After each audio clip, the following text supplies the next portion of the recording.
Call the Plan Commission meeting to order. Everybody have a chance to look at the minutes? Move to approve.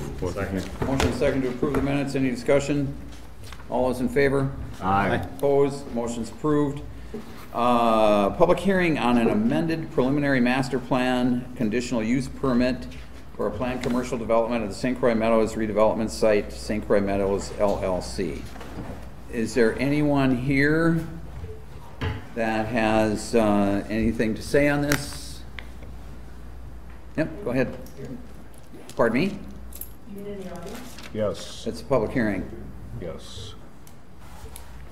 I'm Mary Ann Weber, and I live at 604 Grandview Drive in Hudson.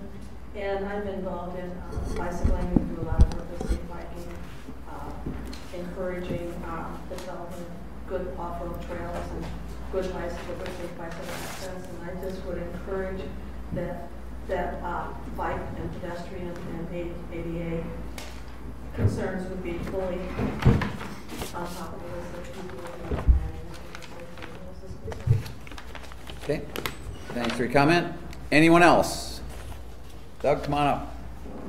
You know the drill. Absolutely. Doug Rowland, 295 Riverview Drive. I'm representing myself, my family, the Riverview Drive Homeowners Association, and also on this topic, the YMCA Camp St. Croix. The concern we have with the plan as proposed is the intersection between Carmichael Road and Riverview Drive.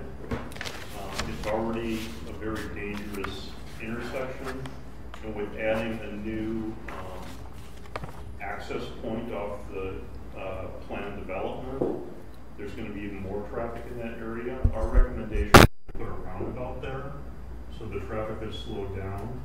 I don't think traffic lights are appropriate, because especially when there's events at the ballpark and things, traffic could back up on those roads, which is probably not a good thing. But if we had a roundabout at that location, we think it would improve the safety for both the Y Camp, our neighborhood, and probably also the future development at this point.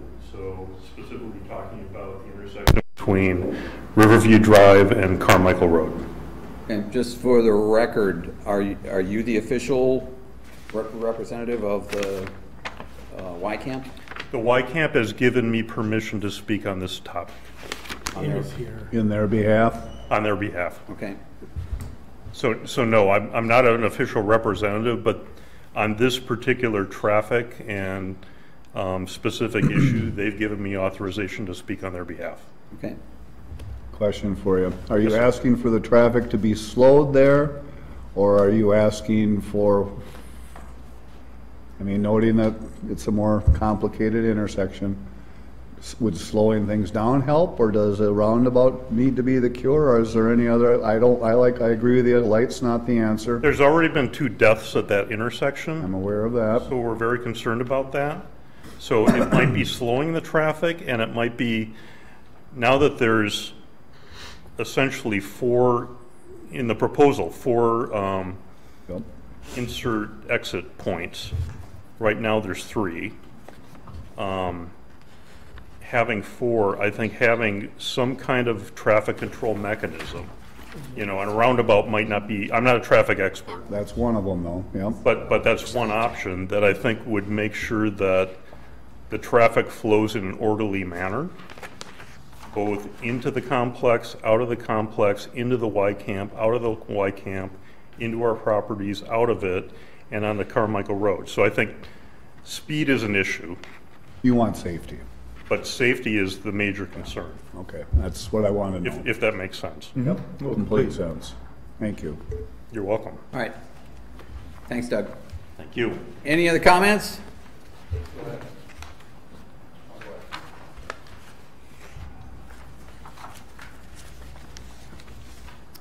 Ron Howard, 1902 Shasta Drive.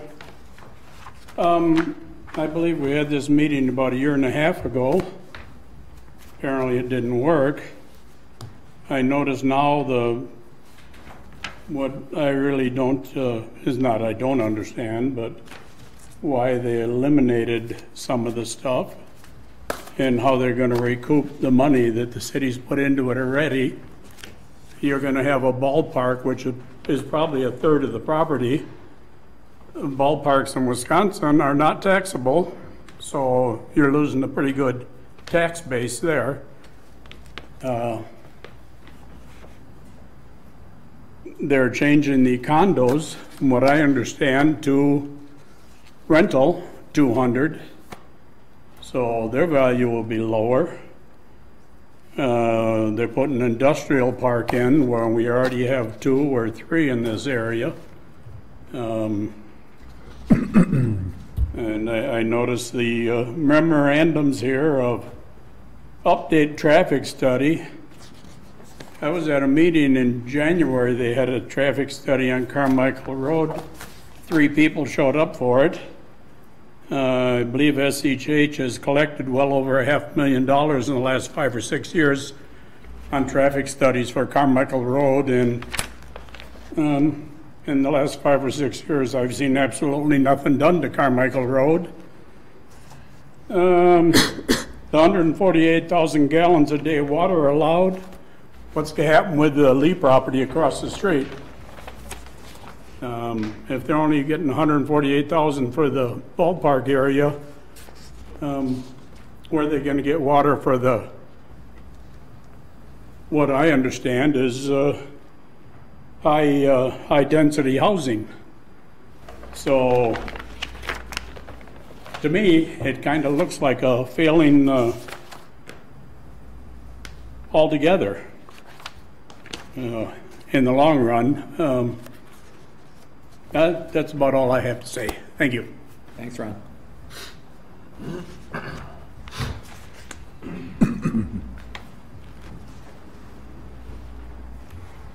I'm Quinn O'Leary. I live at 380 Tower Road. Is this going to be our only time to comment, or are we going to be able to have comments after they go through the plan? We generally allow comments on items that we're going to have action on. Okay. I guess my opening notes then would just be, I have concerns about the 5-story 200-unit condo complex amendment to the plan. I believe the old plan had mixed housing, townhomes, cul-de-sacs, and streets. And so my main concern is plopping what is my understanding the largest residential building in Hudson down in the middle of an industrial park. Okay, thank you. Anybody else? Any other comments? Any other comments? Any other comments? I move that we close the public hearing. Motion and second to close the public hearing. All those in favor? Aye. Opposed? Motion's approved. The hearing is closed. Discussion and possible action on an amended preliminary master plan conditional use permit for a planned commercial development of the St. Croix Meadows redevelopment site, St. Croix Meadows LLC. So obviously a lot's changed since last year about this time. The property has closed and is under new ownership, St. Croix Meadows LLC. As we've worked through what the process would look like, we early on identified that this was a major amendment. So code provides for something called a minor amendment, which obviously is something that can be done much more administratively, or something that has a significant change on the overall site, which obviously this change in plan does. So effectively we're going through the whole process again and amending it. Understanding that it is really, really complicated and there's a lot coming at us. Via the pre-development agreement we worked with St. Croix Meadows on, we brought on Cedar Corp and Wendy Sander, and Rob, I think, is in the crowd too, to help us navigate this and get another extra set of eyes on it to make sure that we weren't missing anything. I'm going to turn it over to her to go through the staff report and some other and the recommendations and what our next steps are at this point. And then I think obviously there's going to be some dialogue and some questions that'll need to be answered as we walk through it. So, Wendy? Yep.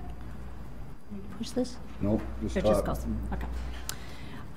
So in your packet, we do have a staff report, and like Mike said, we've been working furiously on this project, trying to get parts and pieces put together. And the developer's engineer is here this evening or this afternoon and can go over in a little more detail some of the plan changes that they do have for you.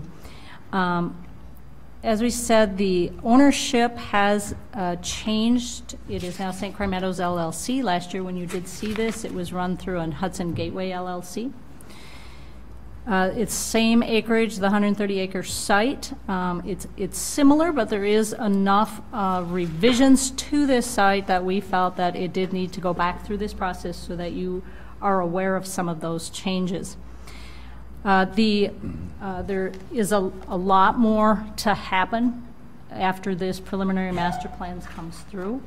They will need to do a final master plan that needs to get approved yet. And then as they phase this project, they will need to come in for a concept and then a final development plan for each of those buildings that they are planning to build. There is the certified survey map, which you had seen at previous meeting, which is kind of a temporary process that we're looking at right now that's getting them started through this. But it does need to match up with what they're looking to do. And they will be bringing forth an actual preliminary and then a final plat subdividing the property into further lots, because they are allowed to only do the 4 lots through the certified survey map process. So some of the major changes that we're looking at through this process right now is the ball field is moving forward, so the actual ball field portion of it, but some of the buildings around that ball field are changing, where they're putting in the clubhouse and some of those kind of facilities. The previous plan set did have such things as like an indoor sports complex, originally demolition of all the site, and if you've been by there, it's flat, so it has been demolished now. There was various industrial and corporate office type spaces, and those have been narrowed down a little bit, and there's basically 2 buildings in that western portion of the property instead of the number of buildings that they had previously looked at. And then there was some discussion actually from the audience about the multifamily residential units, which also changes and then also changes within like parking and the parking arrangements. What they were originally looking at on the west side of Brecken Drive, there was going to be some shared parking with the ball field, and the understanding is now there may not be any shared parking on that side. All the shared parking for the ball field will be east of Brecken Drive. So those are some of those major changes. Your engineer, SEH, did put together a memo, and that is in your packet also, I believe. Do they have a copy of that? No, not in that package. Oh, maybe not on that. But your engineer has gone through and looked at various impacts, and again, the audience did mention some of those, but we are looking at we need to look a little further into some of that traffic, some of that parking, the sanitary sewer and water system to make sure that your system can handle everything that is coming off that site. And we need to work further into the storm sewer system with that.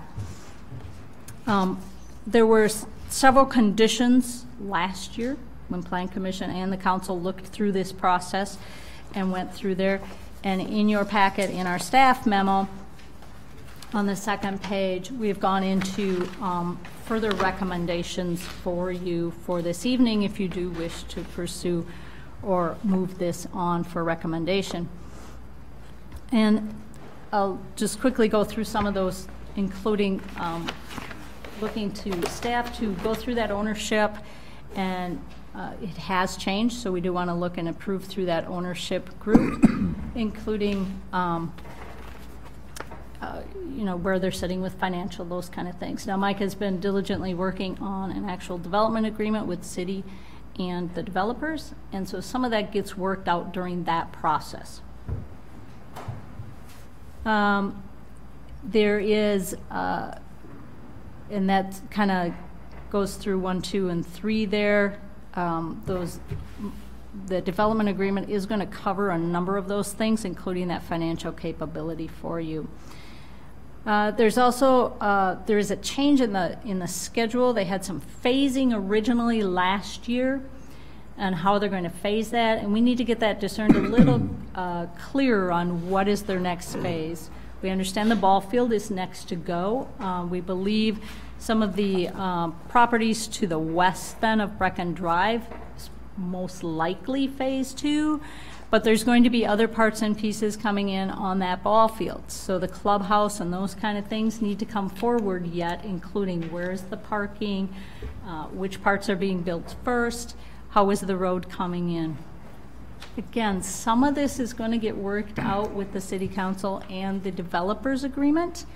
But obviously at this preliminary master plan stage, we want to work out, is this what you like? Do you like the buildings that are in here? Do you like the layout yet? Those kind of things. We also need the staff here at the city to go through, make sure everything's good. Is there access sufficient for fire and emergency, those kind of things. And then your engineer's reviews comments had a number of items that do still need to be looked at, and they'll get worked out along the way, but we do want to put those conditions on. And that would include updating that traffic impact study by the developer.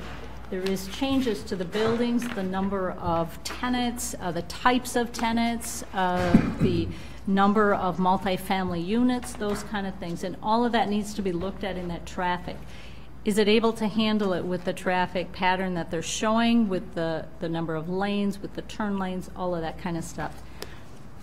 We need to work out the stormwater management. We need to know, they show on the plan, as you can see, some ponding. It's similar to last time, but it is changing. And again, the building sizes are changing, parking arrangements are changing, and so that will need to be looked at.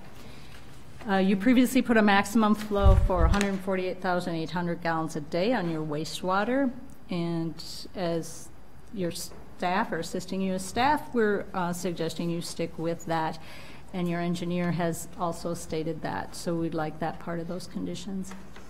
And we do need to see their water demand and pressure. Is there anything changed from previously on those parts? So all of those utility issues do need to get worked out yet. Previously, so last year, when this came through and through the approvals, there was a 60-foot height maximum that was put on as a condition. They also had you had a condition for, and you're required through your code that you have conditional use permits for lighting and a brewery. Now the ball field did come and receive their conditional use permit for that lighting portion, but if there's any additional lighting such as that required, that would have to come forward again too. Phasing, I talked briefly, we do want to see a little more on phasing. And they do need to get through the whole process. So that one of those conditions, they do need to get through this process through council also. And we do need, we want to see a certified survey map. That's actually not listed on here, but we've talked with the attorney since. So we would prefer having the CSM approval as part of your recommendation this evening. Developers do have in your packet a letter from the developer's engineer, gives a little more detail. And again, I'm not going to go into all those parts, but we can get into any questions that you have on there. They are still proposing a hotel, a restaurant, but a little less of some of that and a little more of such things as the multifamily dwellings. There's more proposed under that category, and then a little different configuration in that more of a high-tech corporate office structure on that west side of Brecken. So. I have a question for you. Yeah. Has anybody gone so far as to determine, has there been a net asset value or net value determination of this property and tax generation from what we were told approximately a year ago? We were told that would generate the city and or the county X amount of dollars. And with all these proposed changes, has anybody been able to look at that and say, hey, are we plus, are we minus, where are we at compared to what we were initially told? I would like to hear that. Do you want to answer that, or? Jump in any time if you think what I'm saying is wrong. Well, I think that's a fair question. The TIF district itself was established with what we thought was a fairly conservative valuation of $150 million. Okay. Okay. We believe that with what we see here of the known interest in the properties out there will generate probably 100 to 125 million right off the bat in valuation. That would be taxable. And that would take up about, I think about 50%, 40-50% of the total development. Is that Overall, right? I think we're comfortable right around 200. Yeah. That's what we're thinking. Like I said, for purposes of trying to close this TIF district out early, we used a conservative valuation of 150 million. Mike and I think others that have looked at this, I think our Ellers also be comfortable saying that we think that there will be a $200 million valuation on that when all is said and done on that property. So saying it another way, the preliminary tax receipts that the city might receive, no change, no net change. I mean, it's yet to be determined. I understand that. I mean, you can't tell me what the stock market is 2 years from now, but if there was a huge change or swing from a $400 million investment here versus $200 million, you see what I don't see anything. I mean, obviously some of the specifics have changed, but as far as valuation on the property on the planned developments, I don't think anything is less than what we anticipated at the very beginning. Thank you. Do we have a map of what we originally had approved so we could do the comparison between? And maybe that would be a good time for the applicant's engineer to stand to kind of present the plan. They'll have the old plan, probably able to show side by side. Okay, that'd be helpful. So we can visually see what the changes are. Mr. Chair, members of Planning Commission, my name is Eric Moss. I'm a planner at WSP & Associates, representing the developer. Also with me tonight is Janelle Taveja. She's the overall project manager, has been with this project since its inception. Going through those involved, Brian Zeller and Clint Kloss, the developers, representative of St. Croix Meadows LLC. Oh, waiting on the staff here. Is that what the ball team That travels looks like in? fun.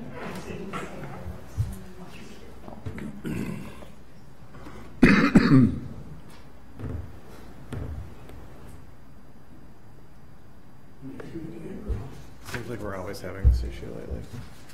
Oh. I did bring printed copies if we need them. So. I'd take a printed copy in addition to the visual too, please. Sorry, what was it? I would take a printed copy in addition to the visual too, please.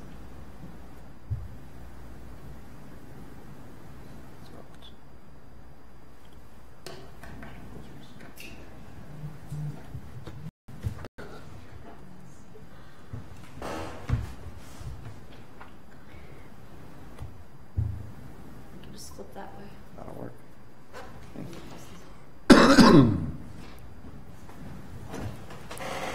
Thank you.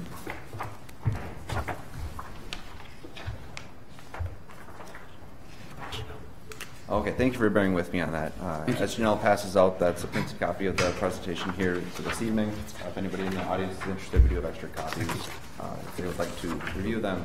As has been discussed this evening, both by staff as well as city staff and the consultant staff, there are a number of proposed revisions this evening being requested as part of the amended CUP master plan. This slide here runs through those. First being the new ownership group, demolition of the existing dog track building, which at one point was proposed to be used as the clubhouse. That has now been removed. Additional light industrial and corporate office space, again different from what was previously approved. Addition of multifamily residential units, the elimination of the indoor sports complex, reduction in total number of hotel rooms. A hotel is still proposed, just a minor reduction in number of rooms. And then removal of some specificity within the phasing plan. That is something that I do believe we need to continue to work through with staff to get to a point where we can be comfortable on both sides, see what is the most likely with phasing. Of course, we don't have a crystal ball to say exactly where the market will go and what will go first, but to get to a point where both the city as well as the developer is comfortable with that phasing plan. And lastly, all the associated updates related to parking, transportation, stormwater requirements for the proposed updates. That's based on required parking spaces as well as total impervious surface areas that would require the ponding. Here's a view of the proposed overall lots. That's in front of you, each of you there, with the western portion of the development being that large light industrial as well as corporate office space for a large corporate user. And then on the eastern side of the development being where the baseball field and the associated residential, retail, and restaurant spaces would be located. This evening with the CSM, we're looking for lots 1, 2, and 3. So that would be the 2 corporate lots on the western side and then the ball field on the eastern side. And on the following page, that breaks out the individual uses and then the number of parking spaces required for those uses. Each of those has been updated to reflect the proposed provisions in number of, or I should say, in number of rooms for the hotel, number of units for the residents, and then the overall baseball stadium itself as well. And of course, with the parking spaces also comes the trees and the landscaping. Also updating the landscaping plan itself to reflect the requirements for, again, the new uses as are proposed this evening. There was a comment made earlier about traffic. As staff mentioned, an updated traffic impact statement is being worked on. That is a cost that is borne by the developer and is not a cost that is borne by the city. I know there were some concerns about costs associated with traffic studies that the city may have incurred in the past. That is not something that would be incurred by the city as part of this development. That really concludes what we had this evening in terms of what's being proposed for the submitted CUP. Can you bring up the old plan? I actually do not have Don't have it on there? I can grab that. I can. Do you just want to see it, Mary Claire? I think it would be helpful for us to have a clear understanding of what was first approved and then what the changes are. I agree. Colored copy of it. I agree. Love to see it. Make a bunch.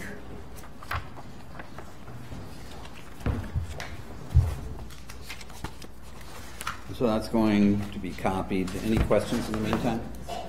But I mean, so that we can, so I guess it's just not, pardon? It's coming.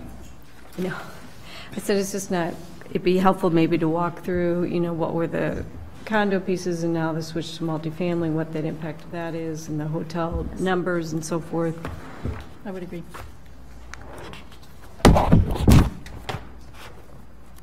Is the brewery still coming in with the baseball field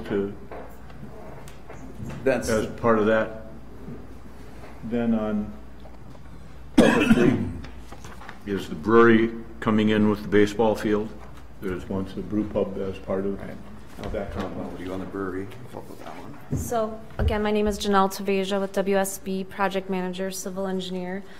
We're still looking at hopefully a brewery being a tenant on site, but it's not part of phase 1. The stadium will be the first phase, just the stadium itself. And then associated with that, the clubhouse will be part of that first phase. Okay. How far along are you guys with the traffic study? We just were informed last week that we need to get additional traffic studies, so we're just gearing up to start that now. Preliminary, are you in where we would be asking for roundabouts yet, or stoplights? Is that too soon? I think it merits a hard look at possibly putting 1 or 2 roundabouts up there. Yeah, and I think until we know exactly what that trip generation is, and then we can proof that. So I guess the question would be to the developer where the numbers would be with that. You mean when would they be ready? Is that your question? Pardon? Your question is when would they be ready? If they're not that far down the traffic study road, putting, the possibility of 2 roundabouts in the study and what would work best at both of the, I think Mayor and then, what is this one? Bracken Drive in Carmichael or County F? Are you talking about the internal road system or on Carmichael? Carmichael. On Carmichael. So what I guess the question is, too, I guess I apologize. What is the traffic study going to study? There's specific comments in your packet that SEH outlined what we need to study. It includes internal intersection maneuvers. We need to update all our trip generations. We don't have that. Oh, I'm sorry. Maybe it wasn't in the packet. No, they don't have all of our staff comments. Okay. Yep. But that is something the city has issued to us in a memorandum format that can be shared, I'm sure, with everyone. I haven't got One page. So my overall, my question is, include it in the study, at least 2 roundabouts. And if that's beneficial for us up there for safety. So we can include that as part of the analysis? Yes. That's what I would like to see.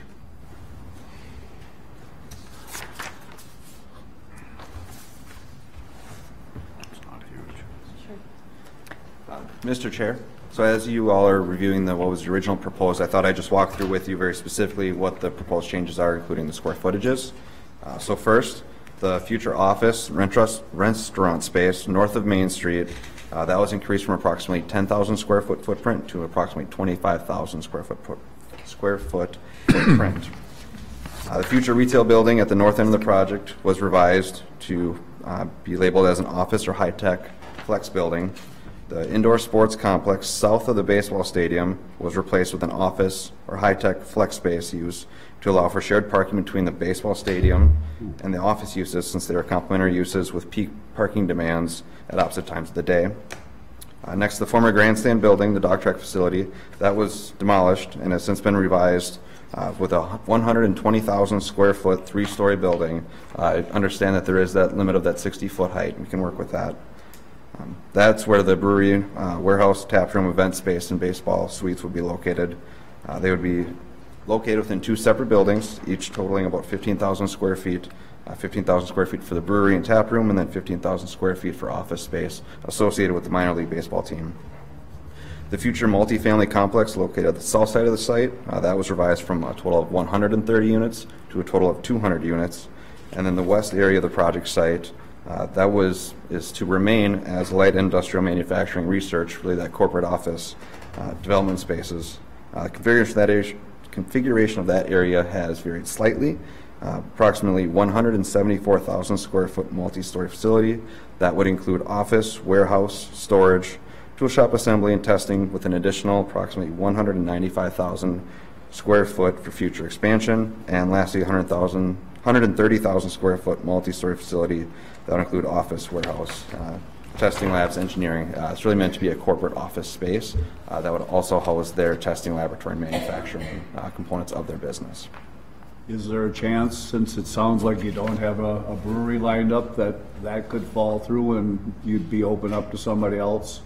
I mean, it was always kind of a plan that the baseball, the brewery, all that kind of went together, but it doesn't sound like you got one lined up. So are you going to hold firm that you want a brewery, or how is that going to work? Or are you going to say, okay, we can't find that, so we're coming up with this instead? I'll respond to that. Brian Zeller, I'm part of the ownership group and development group. That was a last-minute change. We are still engaged with a brewer, okay. But we do not have a signed agreement with them yet. But our design and our plan is to accommodate them and for them still to be part of the project. Thank you. So that's why we're not giving you a definitive yes, because we don't have a signed agreement yet. I understand. Yep. Brian, as long as, if you don't mind, I'm not looking for an answer. I am, but the restaurants, we are up against the wall with our liquor license. Are you aware of that with these 2 restaurant proposals? And are they going to be in a position to be able to seat 300 or more? So that's a great test question, and I'm testing my memory, but this project is unique in the valuation that's created, and that it allows for, I believe, 2 liquor licenses above and beyond what are currently allowed. Yeah. Right. So our plans all call for no more than 2 liquor licenses as a part of the project. Very good, thank you.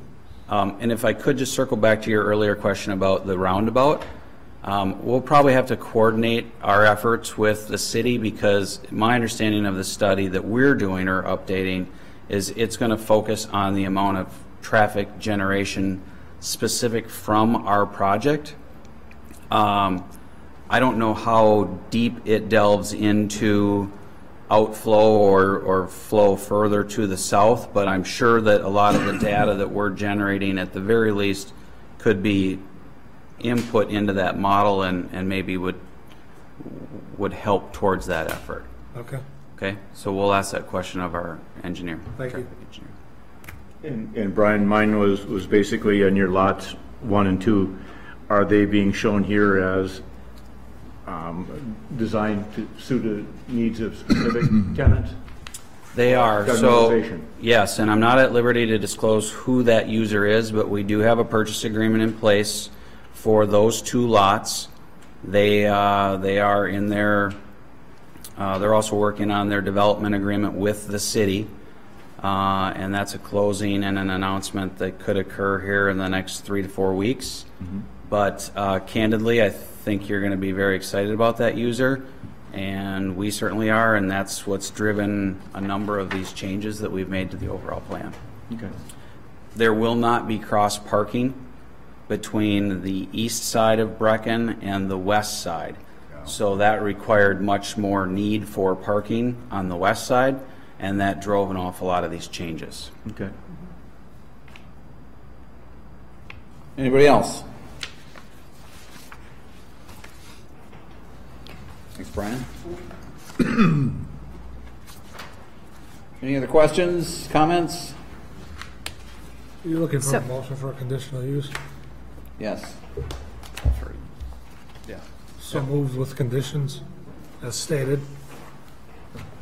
Plus the additional 10th for the CSM approval. Yes. I'll second. Got a motion, a second. Further discussion?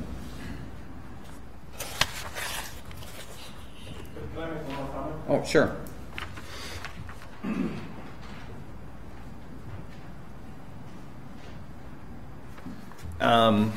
If you guys have your topographical map in front of you, one point of concern for me is some verbiage in the plan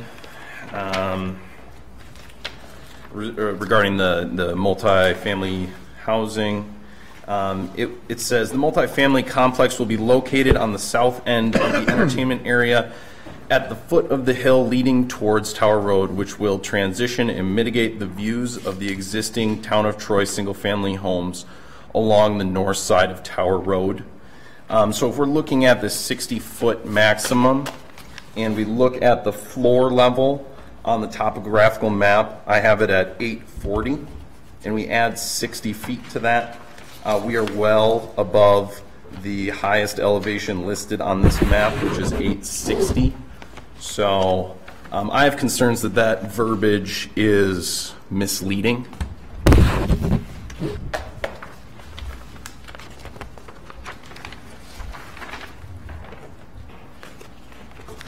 want to comment on that?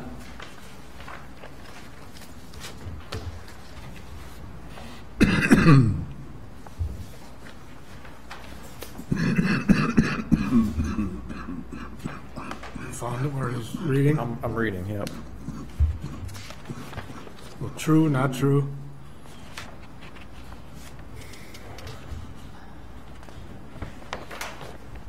Janelle, what was your highest? Yeah, I was waiting for Janelle.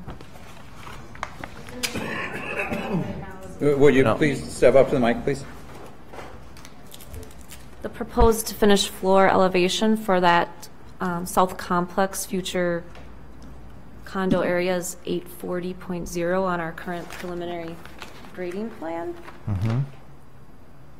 So add 60 feet to that.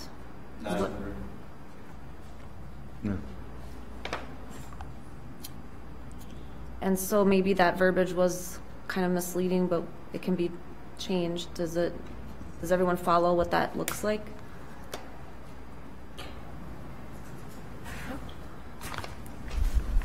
No. Well, it only shields 20 feet of the building, then, is in essence Right. what's happening. So the neighbors will be looking at a 40-footer out their back window, right? As opposed to a 20, right? What?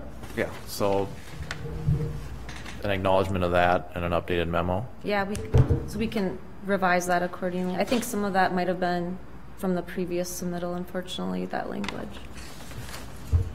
We need to add that into the motion as well. I want to make sure we're putting that, we're doing that right out there for those folks. So, but what if it is the new that it's way over than what was originally planned. Well, we still get to talk about that, correct? Ultimately, yeah, both the final master plan and the development plan approval. So it's not a, So they'll it's come not a back with- given. And I agree. I and think I what we're It's not a closed item. No, I think what we're looking for is just the 60-foot allowable for the entire preliminary master plan, but each building needs to come back for their final development plan and architectural submittals. And likely, that building might not even be that tall, but that would be the maximum it could be if it's approved that way this evening. Well, I amend my second to reflect Randy's comments, Okay. that the height be looked at or At least clean the verbiage up, and then we'll have our time to address height issues as they come forward. I apologize, I know we have a motion and a second, but I still have a question. Yeah, oh, no, that's Okay, it's time to so discuss. I missed, it's not clear, I appreciate the copy of the map, but it's just not clear for me. Yeah, I'm to sorry, read. it's the only, I didn't Yep, have. nope, the I version, appreciate so- that. I apologize, I just can't read it. So what was the original condo plan? And is it at the same location where the multifamily for 7.93 acres is being proposed? Is that where the Yes, original it's in condo the was? same location, it's just got a little bit different configuration to it. It kind of curves this way on the new one. The old one was a couple of buildings. It was two down buildings. towards the bottom that are kind of Z-shaped. Are you speaking to this? Yes. Yeah, the old one, they're kind of those Z-shaped ones at the bottom All right. there.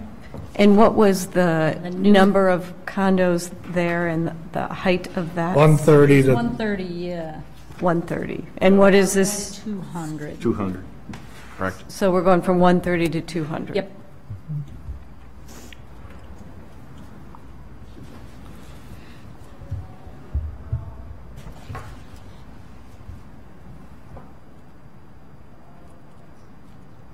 Anybody else? Anything? Ready to vote? Can you read the motion, please, just to be sure, clear? It was a motion for approval with the additional language that the CSM would have to be approved and recorded prior to the issuance of any building permit, and that the WSB memo dated July 27th be updated to be more clear, specific to the height of the proposed multifamily building on the south side of the property. Is that, yeah, does that make sense? Yeah, the recommendations of staff. And the staff and recommendation? all the rest of the, and the rest of the correct. conditions? Good? All those in favor? Aye. Opposed? Motion's approved. I don't have anything, Mike. We meet again The 28th. Yep, week from tomorrow, a week from tomorrow. at our normal time.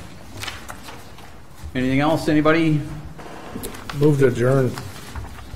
Second. Got a motion and a second to adjourn. All those in favor? Aye. Opposed? Motion's approved. Stand adjourned. Thanks, everybody. Thank you all for being here.